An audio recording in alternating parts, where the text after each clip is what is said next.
waliwo ebbaluwa eyafulumye lunaku lwajjo naye nga yawandiikibwa ng'ennaku z'omwezi 2 omwezi ogw'omunaana guno gwe tulimu omwaka 2024 guno gwennyini ngeno yawandiikiddwa ekitongole ky'amagye naye nga okugiwandiika baalagiddwa General Museveni abagiwandiike nga balina ebigendererwa bye tugenda okulaba mu maaso awo.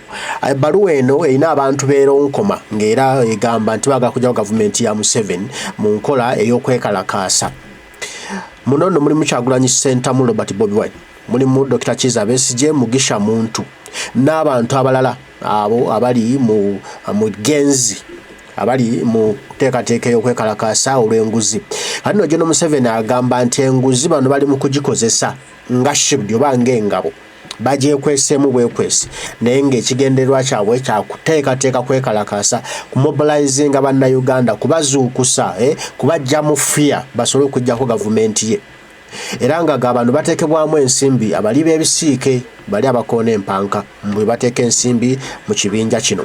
Ebbaluwa eno egamba nti bano baatuulanga ennaku z'omwezi zaali mmeka ennaku z'omwezi zaali 5 omwezi ogwokubiri omwaka 2024 guno bwe tuli mu kyekyo ne batuula ne bateekateeka kino kyeyenda kutambula kitya. Oba mujjukira ebikwekalakaasa lwali okwekalakaasa okwasimba ebitooke olw'ebinnya ebiyitirivu okwekalakaasa okwo waliwo meeting gye yatuulamu Kyagulanyi Ssentamu Kizza Besigye Mugisha Muntu n'abalala baatula mu meeting eno nga bateesa okwekalakaasa okumalawo ebinnya mu nguudo. Okitegeera okukalakaasa okwo kwali kuteekeddwa era President Kyagulanyi n'avaayo n'atugamba nti nze ekindeese wano kubagamba mwekalakaase kyokka kye mbagamba tujja okujjawo gavumenti ya Museveni kati babikomezzaawo lwaliro nga waliwo genzi protest march to parliament. Lwaki General Museveni bino abikoze? Ayagala to weaken the power of genzi n'okusobola okufuna wakubira abavubuka n'abatta ng'agamba nti kibiina kyabayekera agezaako okufuna base wa standinga abeere nga internationally aba recognized nti bw'oba obase yasse bayekera so teyasse bannayuganda kyagezaako okupangapanga.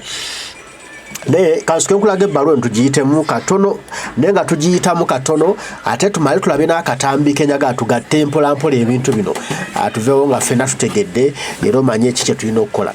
Ebbaluwa eno eyafulumye egamba confidential intelligence report coordinated efforts to overthrow the government of Uganda.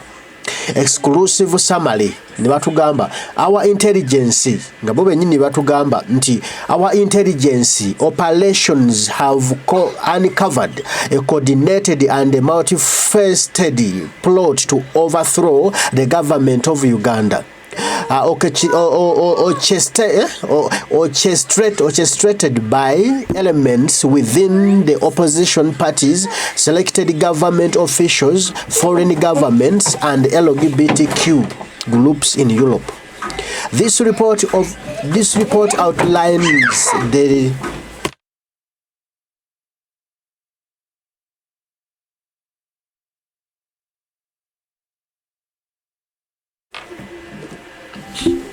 This report outlines the details of these efforts, including key actors, sources of funding, and operational tactics intended to destabilize the state under the guise of anti-corruption protests.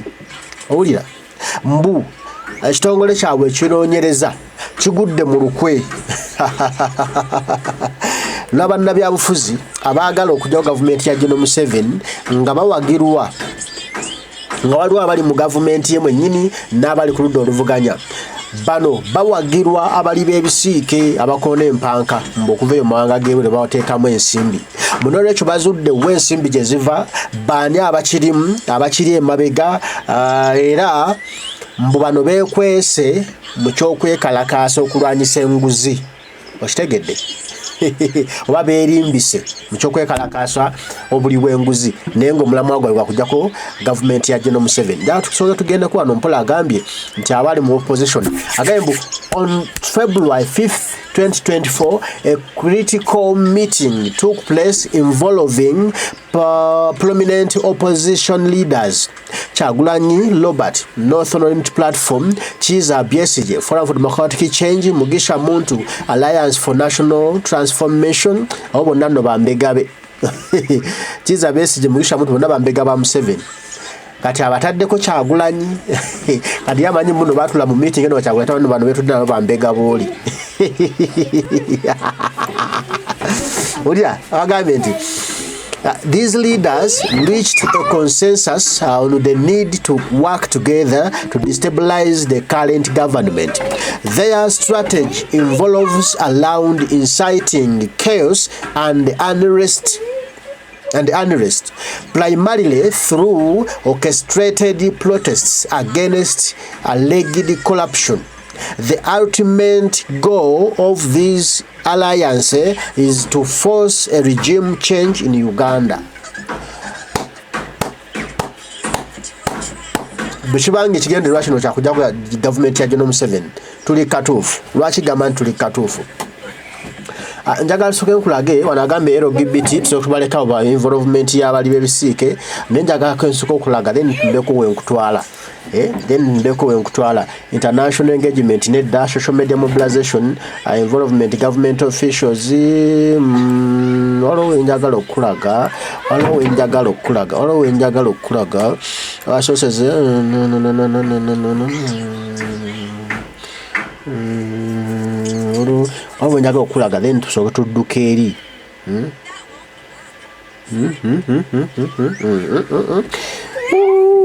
Wow. Mbadde ntegese wenjagala tulabe then tubeeka ate we tudduka wali. Olabe nno General Museveni yatidde kubanga bino byali mu kugamba leero mbwe biri mu kukolebwa ali n'ebyo yakola mu kujjaku gavumenti z'abandoza bawe wano. Let me see. Public communication development strategy communication plan forum.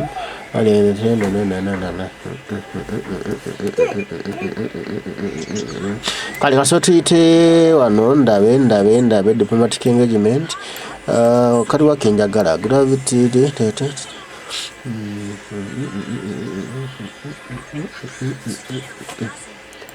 asenda be wano no so wenjagala kaliwo kenjagala okugamba olokema nti General Museveni ate okutya kwa jitiride ndoza we wano our source of confirmed. Okay, agamba wano so tutambule bwe tuti so tutambuze bwe tuti ndi wano ku social media. Okay, wano social media mbadde njagala social media mobilizations. Agambye social media platforms, particularly X, formerly Twitter, are being utilized to coordinate and amplify the opposition's efforts. Activists such as Stella Nyanzi, Kakwenza, and Agatha Otuhaire are playing pivotal roles in this digital insurgency. These individuals are well known for their subversive activities and are currently under investigation for potential espionage. Wachecho saso masiri muzungu espionage astochitegedde against the state.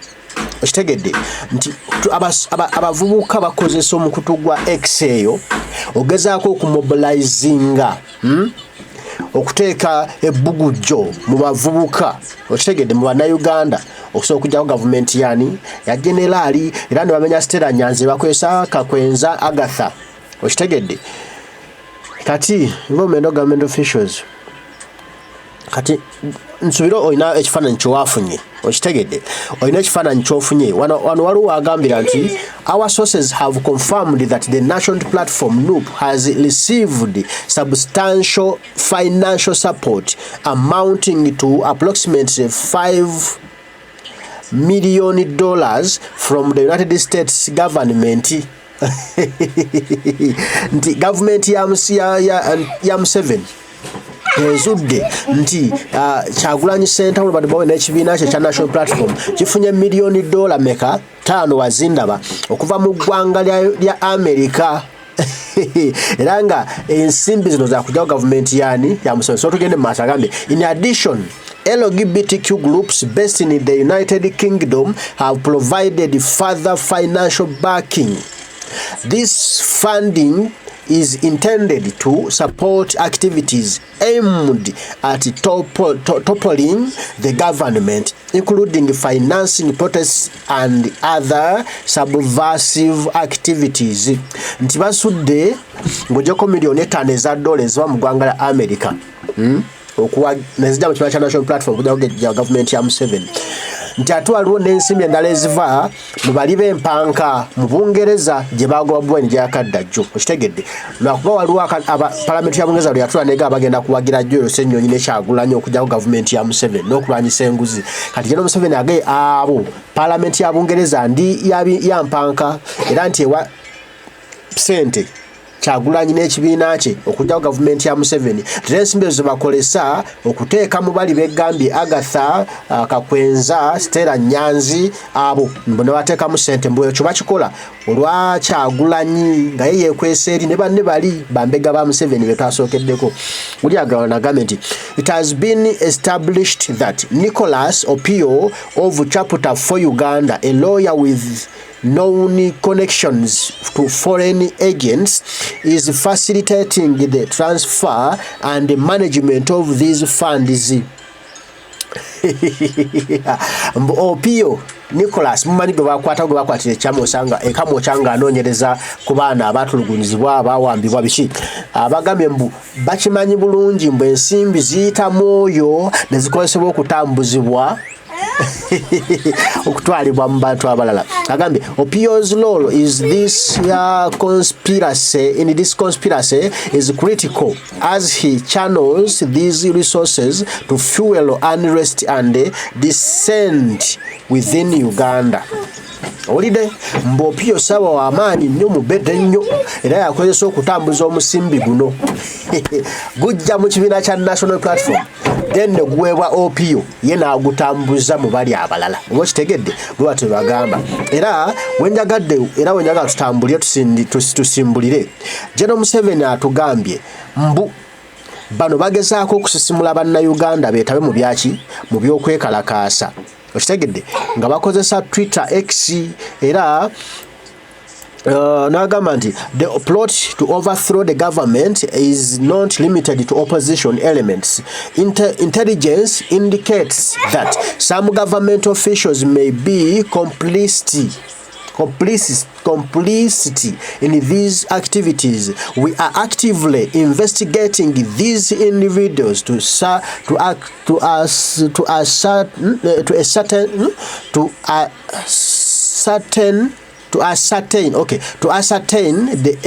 the extent of their involvement and will take necessary actions to neutralize any internal threats.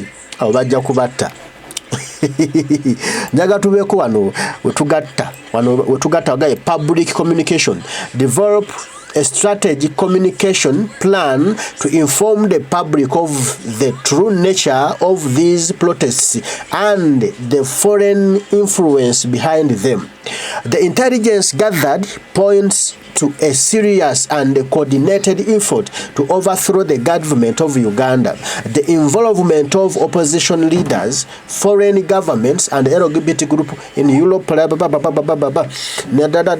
It is imperative that we act swiftly and decisively to neutralize these threats and protect our sovereignty of our nation, the sovereignty of our nation. Kati lwaki mbadde nkugamba wano era nga njagala tutambule bwe tuti nti General Museveni ekimuwandisiza ene Bankaluwa mbu ayagala okulaga bannayuganda naddala abavubuka beekutule ku genzi okwekalakaasa march to parliament. Why? Ageza kubalaga nti bye mwekalakaasa bali abawa ssente naye tebazibawa. Okitegedde kati omuntu wa bulijjo agamba nti tuwe tumanyi twekalakasa lwanguzi nate bali babawadde ssente ate ffe tebaatuwadde ekitegeeza bakifunamu olaba to bring okuteekawo obuteesigwa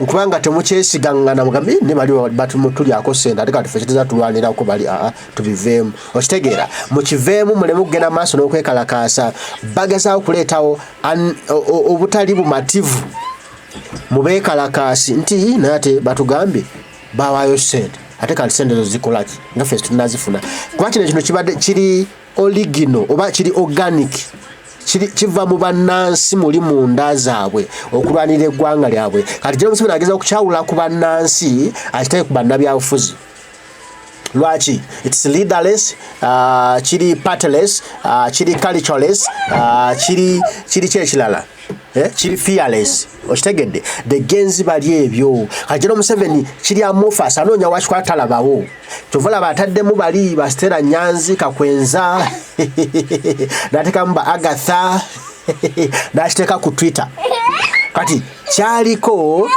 ekintu kino nkifunidde nti omukulembeze nkirage nti waliwo obukulembeze bwakyo kubajjukira nga 28 guno gwe tulimu ogw'omunaana genzi yalangiridde march to Parliament, even there, after there, march to State House, to Joko General Museveni. General Museveni agamba, kino nkijentia mu bannansi n'ekiteeka ku bannabyabufuzi. Kuba mu bannabyabufuzi kimwanguyira okubata okukwata ne bw'abanga kiri mu bannansi tagenda kuteeka mu poliisi oba omusirikale ku mulyango gwa muntu tofuluma. Okitegedde awo kimuzitoowerera kati agezaako kiweekeninga okiteeka mu soosi emu wanaasobola okikonteiningira ku lugenda ebbaluwa. Lwaki Museveni awandiise ebbaluwa eno wetugenda wetuli ngenda kulaga akatambi Museveni bwe yalinga ali mu lusiko eruweero ogenda kungamba twakalaba ddala biki nkwasaganya ebbaluwa eno naye bwe yali mu lusiko eruweero bagenda abantu 27 bali 27 kyekyo bali abantu 27 nga bagenze mu lutale eruweero okulwana akyewaniramu mbu ye yali mutume okitegeera mwaka akatambi nti ye yali mutume bannayuganda abangi millions ez'abannayuganda abaali batamwedda gavumenti ezaaliko bayita mu ye ne mwabo 26 ne bafuuka 27 naye nga kwali nti bayita mu abo abaali balina omutima ogw'ekyuma bagende bayambeko okumobilizinga n'okwongera okuzukusa bannayuganda bala basobole okwetaba mu lutalo olwawamu bakyo gavumenti ezaaliko ezaabamusibira mu bbwa. Kati kyatidde olwaleero nti kyeyakola ng'agenda akozesa abaana abato the minors abatasobola kwesalirawo okulwana olutalo nti atwalo minors be bazukuse bokka they are leaderless, fearless, partyless and what ekirala leaderless, fearless, partyless kyekirala leaderless, partyless, fearless kyekirala kale byebyo okitegedde tribeless kyekyokuna kati alabye nga talina bagenda containinga abaana bano kubanga ye ku myaka gye mu 81 yabatwalanga ku mpaka okitegedde he was forcing the Gen Z in 1981 to join him nga yali atuusa obulabe ku bantu baabwe okitegedde najja n'abagamba olabye bote kyeyakoze taatawo olabye bote kyeyakoze maamawo kati mujje mutegatewo tulwanyisa obote okitegedde he was forcing the Gens to join him kati enjawulo eriwo olwaliro gyatidde okuwandika ekiwandiiko kino the Gensis are forcing the elders are forcing their parents are forcing their grandparents are forcing their aunties uncles to join them in the struggle kati ekimutiisiza agamba atenze luli byali birala I was forcing the Gens now the Gensis attacking me okitegedde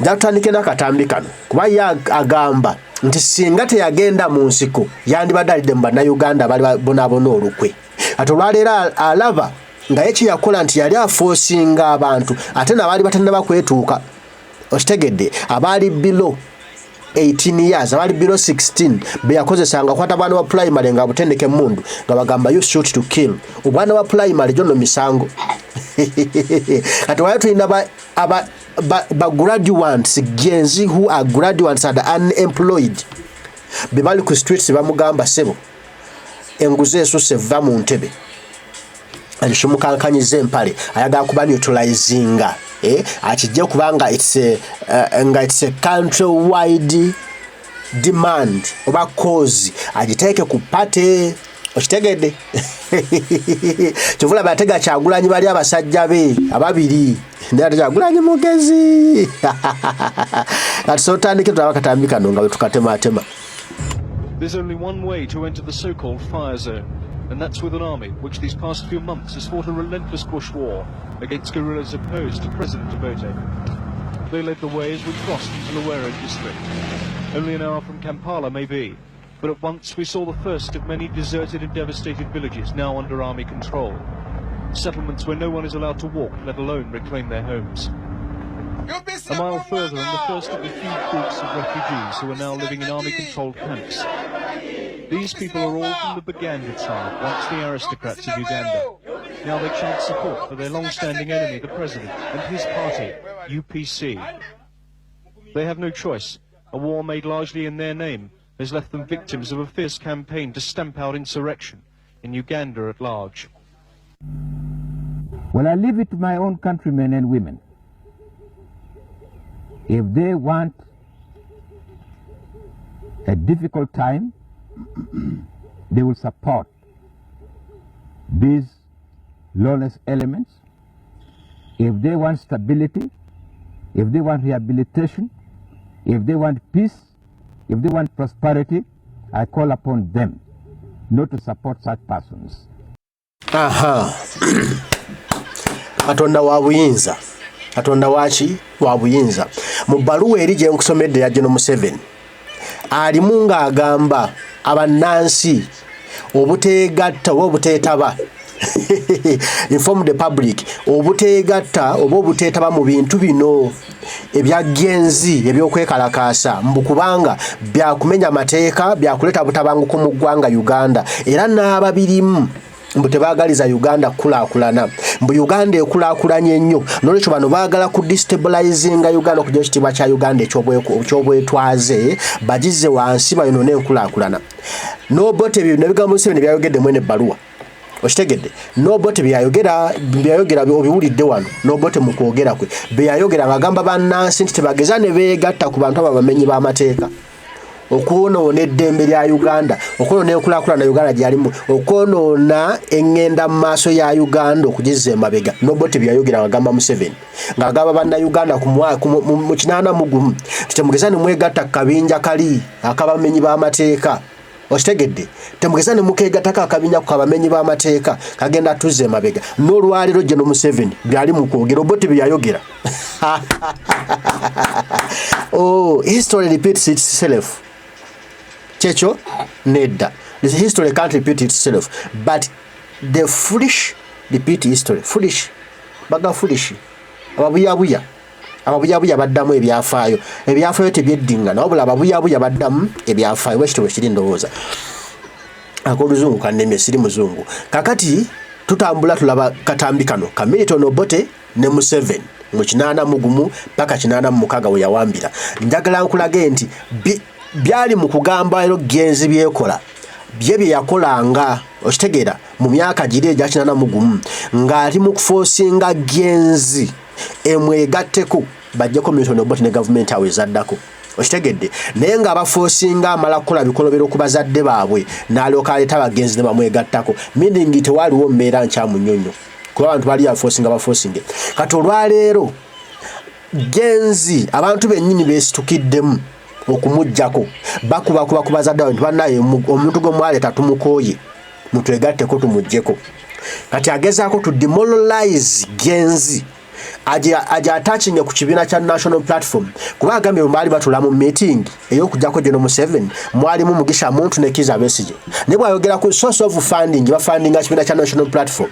lwaki bali tebabafundinga ezabali zijja okujjako General Museveni zo ziyitawa lwaki bwagenze ku funding asibidde ku national platform era n'agamba ne LGBT ewagira national platform bali kati abajjemu be yasoose Mugisha Muntu ne Besigye ku ntandikwa y'ebbaluwa General Museveni abajjemu kati najja n'atuteekawo wati ekifaananyi n'akitutekera ku national platform nti yokka yagala okukola ki okumujjako kyokka bali batulabeka basatu Obote yayogeranga ku mulembe gwe ulira but to report them immediately so that the security forces can deal with them and deal with them quickly. There are now 140,000 people. Tujja genda mpola njagala mutegeerera muyige bino byafaayo biri mu kuddibwamu okitegedde wano General Museveni mu bbaluwa eno yennyini eno agambye public communication develop a strategic communication plan to inform the public of the true nature of these protests and the foreign influence behind them. Nti mutegeeze bannansi bategeere nti buno obwekalakaaso si bwabwe waliwo bannabyabufuzi ababufunamu ensimbi gambe mbunupu bajwa miliyoni 5 eza dola okuva mu Amerika ne sente endala okuva mu Europe mu Bungereza mu bali b'ebisiike bwabwe bagamba kati ne bagamba mutegeeze bannansi bategeere mbuno bino ebyokwekalakaasa si byabwe byabali abannabyabufuzi ba nupu ate bano ababawagira okuva mu Amerika neki ne Bungereza babawa sente obote si byayogedde awo owulidde bulungi mutegeeze bannansi tebabeegattako bano balina abababye emabega bapika bote yabigamba Museveni ne Museveni yali mugambani Bobi Wine amu intelligence serious and coordinated effort overthrow government okitegedde obote byali mu kwogera wali obote byali mu kwogera ne Museveni byawandise mu bbaluwa eno yaddide speech ya obote bwati n'agiteeka mu kino ekibaluwa ku genzi n'agituwa full repeat history but history can't repeat itself stecho ababuyabuya bebaddangana ebyafaayo tebyeddingana wulira living in government camps like this one at Kopeka deep in the bush north of Kampala, homes made of banana leaves and straw. But once we found evidence of malnutrition and starvation that has become an epidemic this past year. Children suffering unmistakably from marasmus, starvation, and kwashiorkor, protein deficiency. The sight of it alone was enough to shock Bill Turpin, MBE, CBE, experienced bano abantu bano boolaba bano abali mu nkambi obote si yabateekayo wabula olutalo Museveni yakuwakula ku ggwanga lya Uganda lwatwala bano abantu muki mu nkambi zababundabunda n'okubundabunda tebalina basula ng'embwa basula ng'ente nga General Museveni yabireese mu Uganda yaffe kati ye bye yakola ate n'atuuka n'atubeereza ddala mu eyo embeera ey'obuddu waliwo gye tulimu eyo embeera eyo gye tulimu era olwaleero tetunabyo tubonabona bonyi kati ate ali mu kugamba mbuno bannayuganda tebeetereeza tebeerwanirira abateekako nti nno ekyokwekalakaasa si kyammwe waliwo bannannyini kyo okukibajjamu Africa has, who's now been given the job by the government of taking charge of these refugees. I never expected to see this in Uganda. I never ever thought I'd see this in Uganda. It has shocked me. Every day, nurses from Save the Children and Oxfam handle more than 500 cases in their feeding station here. In their own minds, it's something of a losing battle against hunger, disease and fear among the people they care for. In this child's case, it's a vain struggle against a combination of measles, starvation and severe dehydration that had him refusing every attempt to make him drink. If the conditions within these camps are one cause for concern among the relief agencies, then so too is the situation outside them. The government does admit that their troops are now under orders to kill any male living in areas once occupied by the guerrillas. But people fleeing into camps like this report an army regime which goes well beyond those orders. There is, according to independent sources, including the churches, hardly a family in these camps that hasn't lost a relative, as the army has swept up through their villages, determined to destroy any local... Umaze okubitegeera ekyaleeta ekyava mu kutandika kwa Museveni okutandika olutalo nga bali 27 ne batandika olutalo ng'agamba ye mbu bannayuganda bye baamutuma bigambo bibino wano. Amaloji, ama. The Ugandan government dismisses these rebels as banned. They see themselves as national. Tunuulira abantu bano bonna wadde ebifaananyi bikadde tebirabika bulungi ne bonna dagenzi okitegedde baana ate bali under age bwe yali akozesa.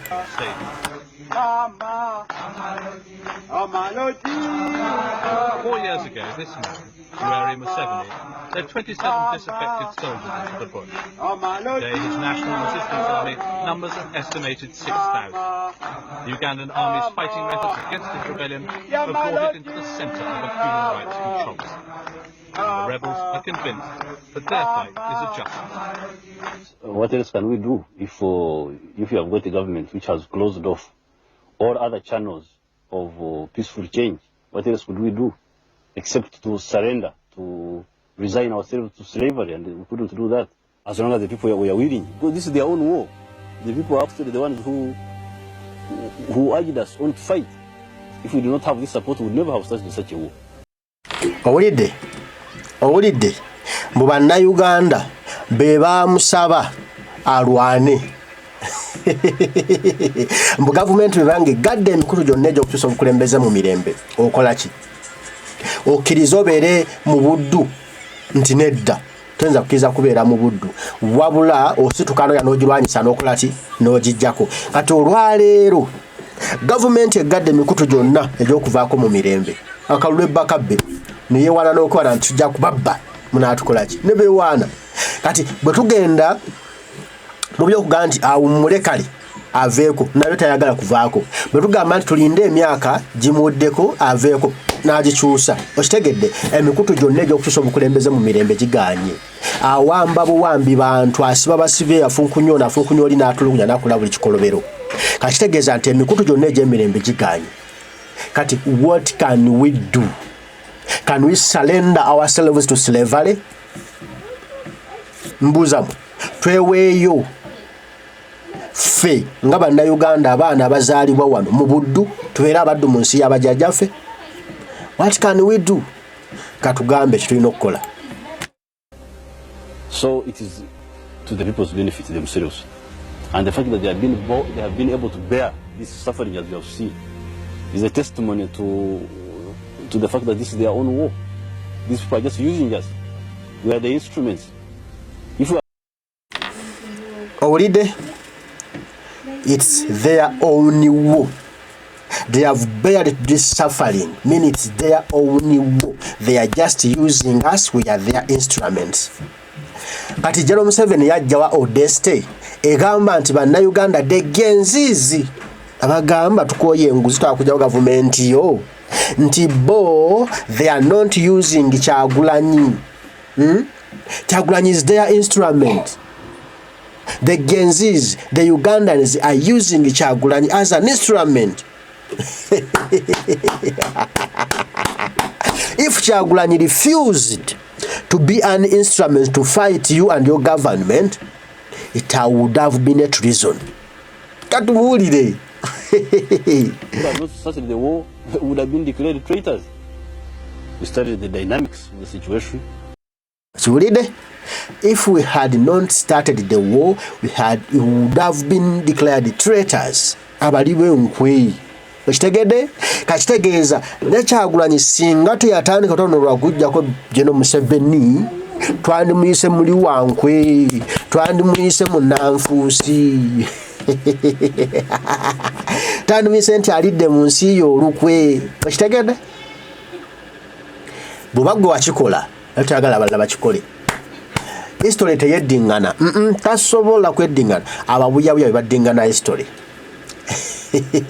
Singa General Museveni yata obuyinza, singa history tetubirinako, singa Kyagulanyi Besigye yafuga, Mugisha Muntu n'afuga, kati nga Kyagulanyi yakirimu, nga Nambooze Betty agenda kufuga, Mpuuga afuge, Gundi afuge, nange nfuge, naawe ofuge, ne kati yagaana okuwa eggwanga omukisa ogwo obuyinza bukyuke. Alimedde kuli agamba Sigita afuuse nkwakunte. Nejjukira enkwakunte bagisalako n'ekyambe bekisi.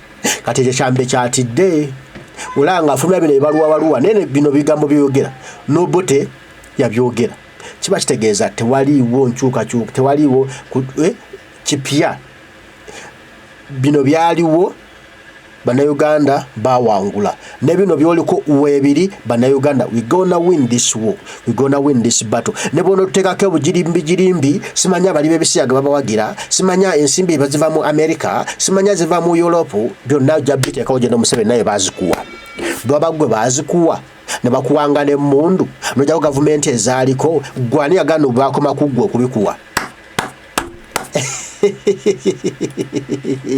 mbuuza kibuuzo Jeno Museveni ani yamugamba nti abagabe mundu abagaba sente okujjako zi government embi bakoma ku mulembe gwe kuwa ye tebali wa muntu mulala ekyo kyogaba yakolako endagaano n'abagaba sente yakolako endagaano n'Abamerika nti mwampa lyensimbi nzijeko government ya Obote kati temuliddamu kuwa muntu mulala bakimugambako bakola endagaano nga tebaliddamu kuwa muntu mulala baba gwe bazi kuwa papa n'abalala bajja kuzibawa babanga bali bebisiyaga luli bakuwagira nojja ku government y'Obote era bajja kuwagira omulala era ajjeko government yo okitegedde wagenda wa Gaddafi nojjayo mundu nogenda wa nojjayo mundu nogenda wa nojjayo sente nogenda wa nojjayo sente byonna nojja okujja ku government ezaaliko kati obanga gwe wabikola ne wana Uganda bajja kubikola bajje ku government yo kubanga government egadde emikutu gyonna egy'okuvaako mu mirembe then what do?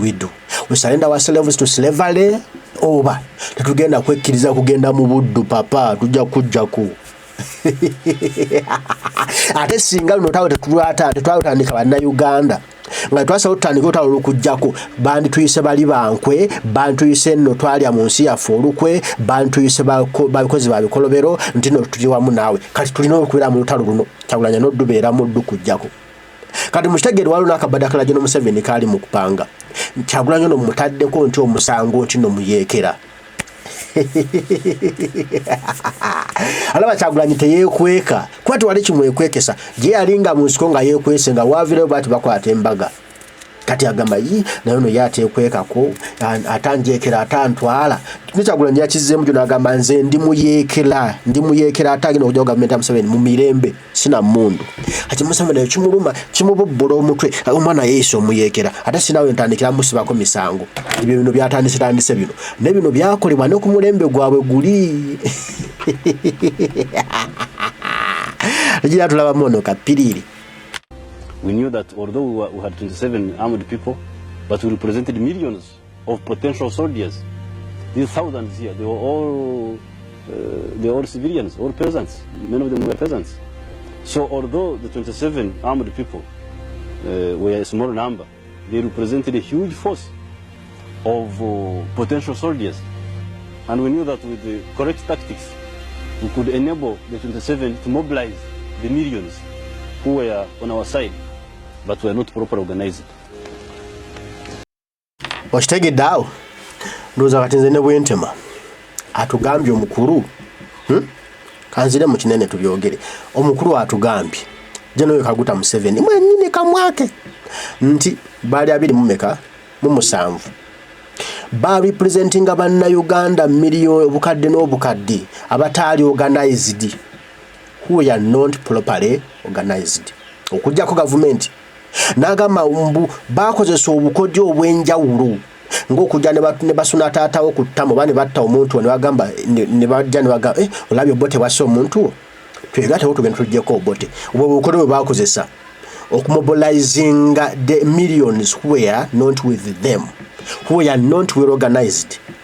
Kati ekyatya olwaleero those millions are well organized okumujjako nga bayita mu kwekalakaasa match mu mirembe kyataali na kululi kati akitiddemu agamba yi luli Ssaabalina namalanga kutta bantu abayo ne banneegattako olwaleero bo basonze mbere bokka kati kimutirisiza Jeno Museveni nolwekyo kyova olaba awandiika bino ebbankaluwa okumalamu abantu abo abeekalakaasa bo asobola kiteeka ku muntu kubanga ye bwe kyamuliko ng'asooka kubakaka kuba Bannayuganda bamanyi nti bwe kibanga omuntu yakikulembeddemu kiri kuomu okitegeera tebajja nnyo tekibafiiringira okujjako ng'okozewo ekyenjawulo okwegattako nga ye bwe yakolanga ebyenjawulo ne bakola ki ne bamwegattako naye ate Bannayuganda bye basitukiddemu leero kati agezaako kyambaza Kyagulanyi kibere ku sayidi emu bweti mbu Kyagulanyi kimuzibuwalire okucoordinatinga n'okusitula Bannayuganda batali organized olala Bannayuganda bali organized okumujjako kati ayagala baze mu disorganization is trying to disorganize Ugandans who are organized to overthrow him.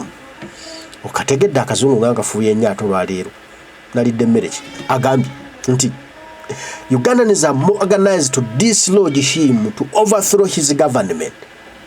Kati is trying to disorganize Ugandans who are organized to dislodge him, to be disorganized, not to dislodge him. Hey, agazungu nkogedde nkafuje leero. Oba kitegedde? Jeno Museveni mulimu gwaliko tukati kututemaatema mu kutwawukanyamu okugira nti tuva ku mulamu omutufu ogw'okumuggyako. Agambye bo baali 27. Kati waliwo abantu bamenye mwene baba tubabula na 27.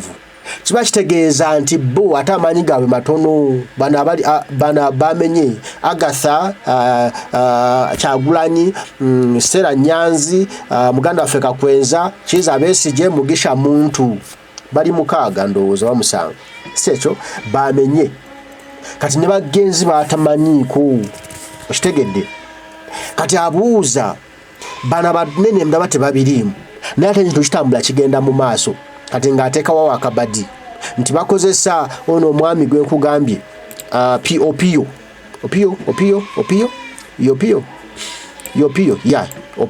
nti bakozesa Opio okugenda mu abo abatamanyikiddwa ng'abawa ensimbi zino ezijja mu nuupu mbu bakole ki banyo gavumenti ya Museveni. Bino byonna just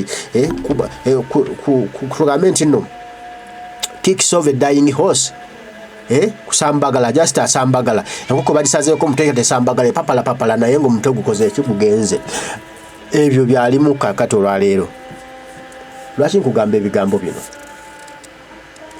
Bannayuganda essaawa etuuse okujja gavumenti ya General Museveni. Naye yennyini akiraba. Kati agezaako okutebezwa mu gavumenti yange mulimu abagala okunzijjako. Obamu ebali. Lwaki bota boogeddeeko? Bana bala boogeddeeko ne bali amannya andi gatumenyedde nti Katumba Oye, Balamu Balugahale, Muhoozi Kanyerugaba, n'abatukuulirako amannya nti kandiho begase ne Kyagulanyi abagala okunzijjako. N'abamannya andi gatubuulire naye kutalina linnya lyamenye. Just ekyagezaako okubalaga mbu waliyo ne mu gavumenti gye bali tukimanyi. Naye just agezaako okukoonako abaliyo balooze nti n'abamanyi naye nga tuwali gwamanyi.